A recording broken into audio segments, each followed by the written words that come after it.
Mga bata, ang binyag ay isang regalo mula sa Diyos. Ito ay malaya niya na pinagkakaloob kahit wala pa tayong sapat na isip upang maging bahagi na tayo ng kanyang pamilya at nagpagmana ng kanyang harian. Ngayon, sariwain ninyo ang iyong pangako ng kayo binyagan. Nauna nang inako para sa inyo ng iyong mga magulang, ninong at ninang. Kaya sa diwa nito, pakisagot ninyo ang mga katanungang ito. Ang itutugon sa bawat katanungan, opo, itinatakwil namin.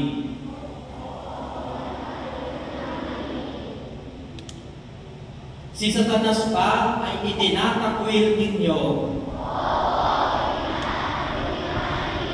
Ang mga gawain ni Satanas ay itinatakwil ba ninyo? Ang mga pag-aakit ni Satanas upang sumuway ang tao sa Diyos ay itinatakwil ba ninyo?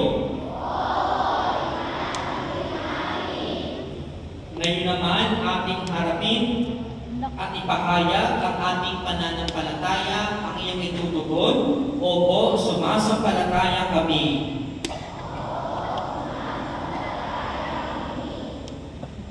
Sa Diyos Amang makapangyarihan sa lahat na lumikha ng langit at lupa, kayo ba'y sumasampalataya?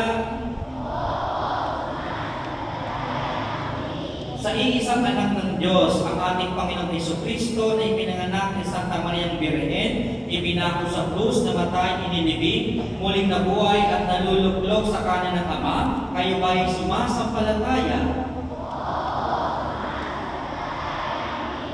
Sa Espiritu Santo, sa banal na simbahang Katolika, sa kasamahan ng mga banal, sa kapatawaran ng mga kasalanan, sa muling pagkabuhay at mga sa buhay na walang hanggan, kayo ba'y sumasampalataya?